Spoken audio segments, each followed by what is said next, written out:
Bonjour, est-ce que ça va? Moi ça va. Ça fait longtemps qu'il n'y a pas eu de vidéo, tu le sais. Vous savez, ça fait longtemps qu'il n'y a pas eu de vidéo, mais là on est de retour. Et aujourd'hui, je vais raconter une petite anecdote croustillante. Enfin, ça a failli me coûter cher quoi. Ça a failli me coûter très cher parce que aujourd'hui, je vais vous raconter l'histoire de la fois où j'ai failli être interdit d'examen pendant 5 ans. Vous savez que si vous trichez ou vous faites un truc qui est illégal pendant un examen national, enfin officiel, vous pouvez être puni de 5 ans d'interdiction d'examen. Et bien ça fait être mon cas.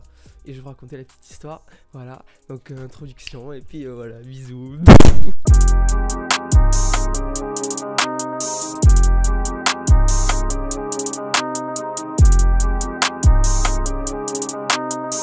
Tout commence quand j'étais en 3ème, alors au collège bien évidemment. Et donc ce qui s'est passé, c'est que bon vous savez, tous les 3ème passent le brevet, etc. Et moi à ce moment là j'étais sur mon autre chaîne et en fait tout simplement 1 ou 2 semaines avant de passer le brevet, de passer les vraies épreuves, j'avais reçu un message de Hugo Fraise, vous savez lui. Ce qui s'est passé, c'est qu'il m'a dit viens, on enterre la hache de guerre, parce qu'en fait on était en embrouille à ce moment là, on fait une vidéo urbex tout ça, du coup je dis vas-y, puis de toute façon on allait se croiser puisqu'on allait être dans le même lycée, on est encore dans le même lycée, donc je dis oui, voilà, pas de souci, on organise ça, bref. Et donc les jours passent et la semaine de révision, on était un dimanche, et le lendemain, donc le lundi, il y avait les épreuves de brevet. Hugo m'a envoyé un message en me disant ouais, on fait un live.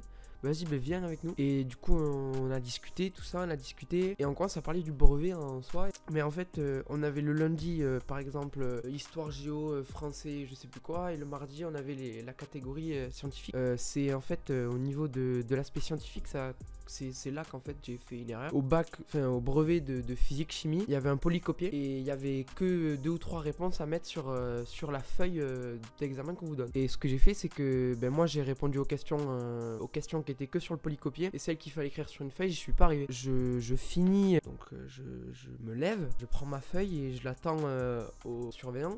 Et il me dit mais c'est pas possible, tu peux pas la rendre comme ça vierge, sinon c'est disqualification. Donc je décide alors sur le coup de mettre un truc sur la feuille et je sais pas quoi mettre. J'ai une idée pour faire mon intéressant, je prends ma feuille et dessus j'écris donc j'ai écrit sur ma feuille, j'ai une chaîne YouTube, ce qui fait que je ne comprends pas. Et à ce moment-là, en fait, j'étais dans un collège qui était où il y avait 300 personnes, tu vois. Donc presque l'intégralité du collège savait que j'avais une chaîne YouTube. Moi, sur le moment, j'ai pas réfléchi, mais je savais pas qu'en fait, c'était, vous savez que sur une copie officielle du brevet, du bac ou de diplôme, tout ça, c'est un numéro de candidat, mais vous devez pas mettre votre nom ou quelque chose qui précise votre identité. Donc voilà, je rends la copie, le surveillant lit la copie, il fait c'est bon, pas de souci, vous pouvez partir monsieur, signer. Donc je signe. Donc il passe 2 semaines, tu vois, entre le temps où j'ai fini j'ai fait mon épreuve de physique chimie et le temps où en fait je suis convié au départ des 3e du collège. C'est-à-dire c'est une petite fête, voilà. Je vais à la soirée et je croise mon ancienne prof de sport du coup qui m'avait fait passer en fait mon oral de brevet, vous savez, là où vous devez parler des épis là, des trucs comme ça. Elle me dit ouais salut, ça va, etc.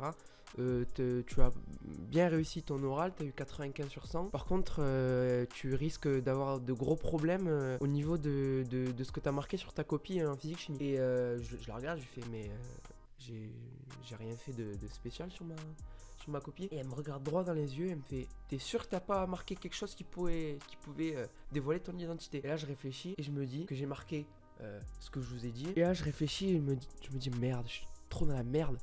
Et en fait elle me dit ouais en fait il y a eu une réunion à ce sujet, s'il devait qualifier ça de preuve qui peut dévoiler mon identité. Donc le correcteur sait qui je suis et enfin mon identité peut influer sur la note que je vais avoir. Et apparemment voilà, il y a eu un consensus autour de cette phrase. Si ça avait été avéré comme une preuve, ça aurait été de la triche et du coup j'aurais été interdit pendant 5 ans d'examen. Donc déjà j'aurais pas pu passer mon bac cette année ni l'année dernière. En final ça s'est bien fini parce qu'ils ont décidé que non, c'était pas assez gros. Écoutez, je vous laisse liker, abonnez-vous, n'oubliez pas le référencement, l'argent, non, je suis pas éligible. Je vous souhaite une bonne journée, une bonne soirée, une bonne après-midi. Et n'oubliez pas, likez la vidéo et soyez heureux. Ciao, comment on arrête? Allez, en live.